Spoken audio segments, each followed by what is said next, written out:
Untayan Mutiara Nasihat. Untayan Mutiara Nasihat.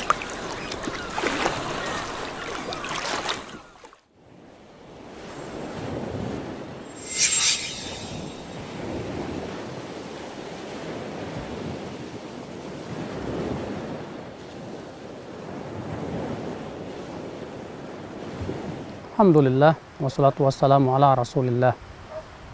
Akhul Islam, berkurban atau berudhiyah adalah ibadah yang agung.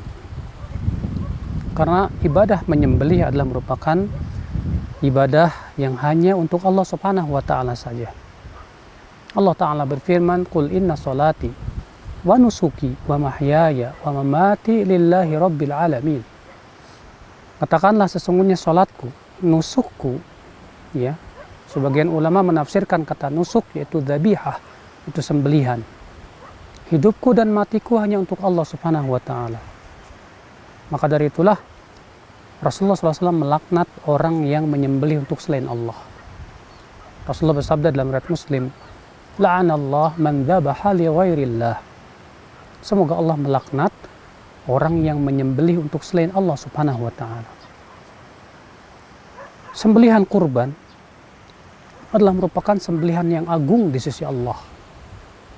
Ketika Allah menceritakan tentang perintah Allah kepada Nabi Ibrahim untuk menyembelih anaknya itu Ismail, dan ternyata keduanya mengijabah perintah Allah dan kedua-duanya menyerahkan dirinya kepada Allah Subhanahu wa ta'ala. Lalu ketika Nabi Ibrahim hendak menyembelih anaknya, Allah berfirman, "Wa fadainahu bidzibhin 'adzim." Maka kami gantikan dengan sembelihan yang besar, ya, yaitu sembelihan hewan kurban. Bayangkan Allah Subhanahu wa ta'ala menyifati sembelihan hewan kurban itu sebagai sembelihan yang besar, yang agung. Berarti pahalanya besar di sisi Allah Subhanahu wa ta'ala. Allah juga menyebutkan bahwa sembelihan kurban itu adalah menunjukkan akan takwa. Allah berfirman, la yanalallaha luhumuha wala dima'uha walaki yanaluhu taqwa minkum. Tidak akan sampai kepada Allah daging kurban maupun darahnya, akan tetapi yang sampai kepada Allah adalah ketakwaan di antara kalian.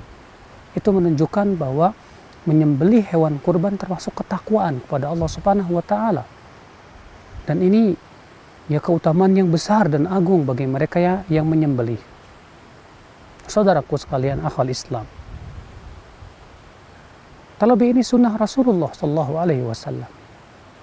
Rasulullah sallallahu alaihi wasallam sangat menganjurkan umatnya ya untuk berkurban. Sampai-sampai Rasulullah bersabda dalam hadis yang dihasankan oleh Syekh Albani rahimahullah, "Man wajada sa'atan falam yudhhi fala yaqrabanna musallana." Siapa yang mendapatkan keluasan rezeki namun ia tidak berudhiyah, maka janganlah ia mendekati tempat sholat kami, kata Rasulullah SAW. Berarti itu menunjukkan sangat ditekankan sekali. Namun di sana ada keutamaan-keutamaan berudhiyah yang ternyata hadisnya dhaif, bahkan terpalsu. Seperti disebutkan bahwa orang yang berkurban nanti dia akan melewati jembatan Sirat di atas api neraka dengan menunggangi kambingnya. Ini jelas ya, para ulama menyebutkan bahwa hadisnya tidak sahih. Demikian pula orang yang berudhiyah, dia akan mendapatkan pahala sejumlah atau sebanyak bulu daripada kambing tersebut. Ini pun juga hadisnya dhaif, ya, dinyatakan kedhaifannya oleh para ulama. Maka dari itu kita cukupkan dengan keutamaan-keutamaan yang besar yang ditunjukkan oleh Al-Quran dan hadis yang sahih dari Nabi Sallallahu Alaihi Wasallam. Wabillahi taufiq.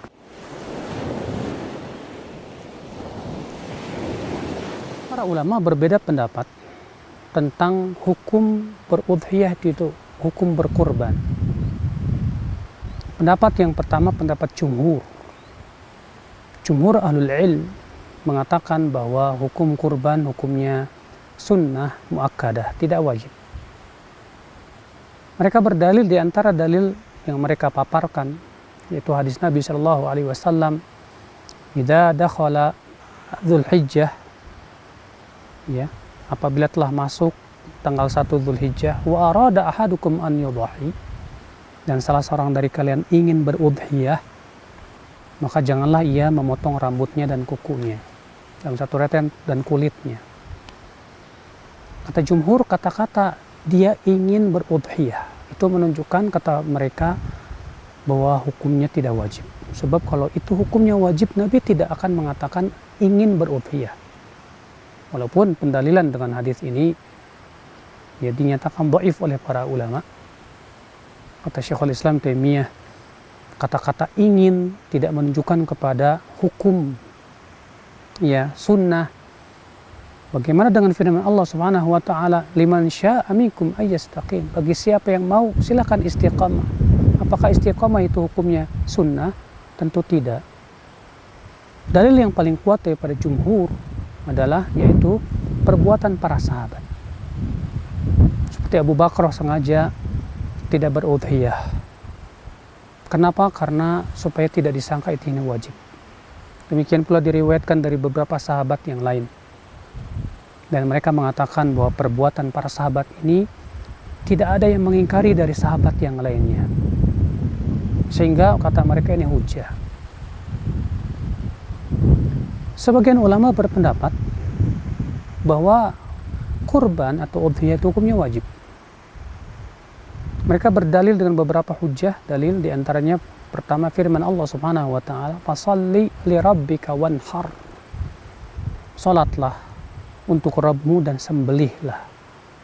Ini perintah, sementara perintah ya pada asalnya wajib, tidak boleh dipalingkan kepada sunnah kecuali dengan dalil, dan tidak ada dalil. Yang kedua, hadis Nabi SAW, "Man wajada sa'atan falam yudhahi fala yaqrabanna musallana." Siapa yang mendapatkan keluasan rezeki namun ia tidak berudhiyah, janganlah ia mendekati tempat sholat kami. Namun menurut jumhur, hadis ini dhaif. Kalaupun sahih, mereka membawa maknanya kepada makna makruh, tidak sampai kepada haram. Sementara Syekh Albani memandang hadis ini sahih, hasan, dan berhujah dengannya menunjukkan ia akan wajibnya berudhiyah. Nah, mereka, Syekhul Islam Taimiyah rahimahullah, memberikan sebuah kaidah. Mana yang lebih didahulukan? Ijma' yang sifatnya dhanni atau dalil? Ya. Karena ijma' ada yang sifatnya qat'i, pasti, ada yang masih sifatnya dugaan. Nah, jumhur berhujah dengan perbuatan para sahabat yang diklaim bahwa tidak ada sahabat yang menyelisihinya. Berarti ini sifatnya ijma' yang sifatnya dhanni. Sementara di sana ada hadis-hadis dan ayat yang menunjukkan secara lahiriah, secara zahirnya akan wajibnya. Maka Syekhul Islam Taimiyah mendahulukan dalil, lebih didahulukan daripada ijma' yang sifatnya dhanni tersebut. Sehingga beliau berpendapat bahwa berudhiyah hukumnya wajib. Terlepas wajib atau tidaknya, selama kita mampu untuk berudhiyah, apa susahnya kita untuk berudhiyah? Bukankah pahalanya besar ya? Sangat rugi kita diberikan oleh Allah kesempatan untuk berudhiyah, kita punya uang dan pahalanya besar di sisi Allah, lalu kita sia-siakan kesempatan yang besar seperti ini. Demikian ya tentang hukum udhiyah. Wabillahi taufiq.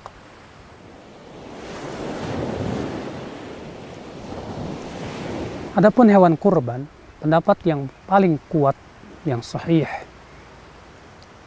yaitu 3 jenis saja, yaitu unta, yang kedua sapi, dan yang ketiga yaitu kambing.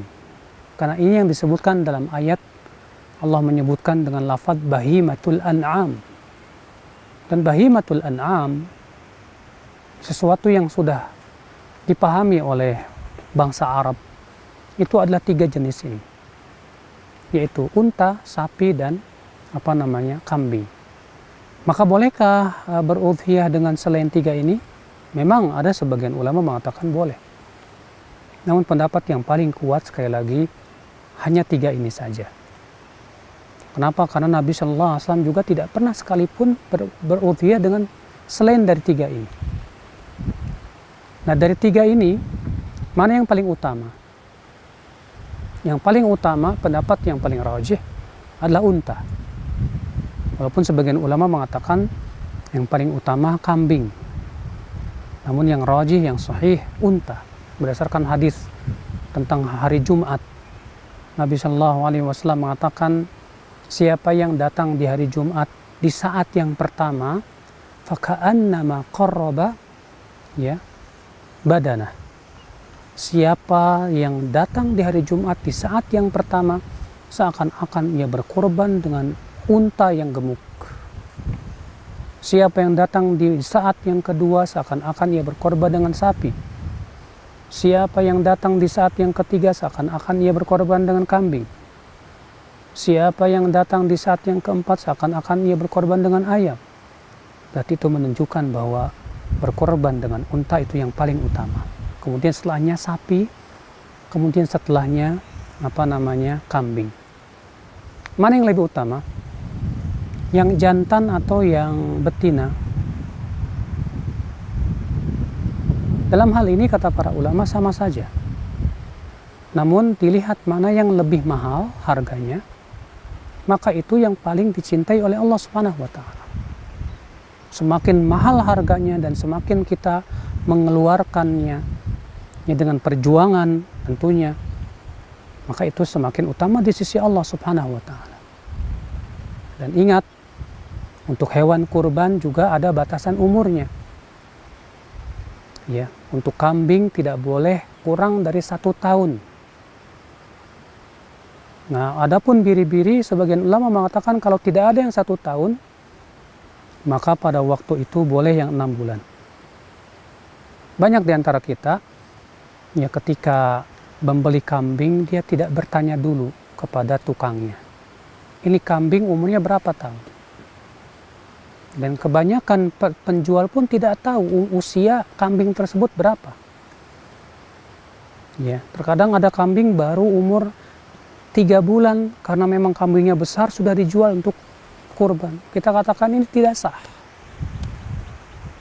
Saudaraku sekalian, akhwal Islam, azani Allah wa iyyakum. Jadi ini yang berhubungan dengan hewan kurban. Wallahu a'lam.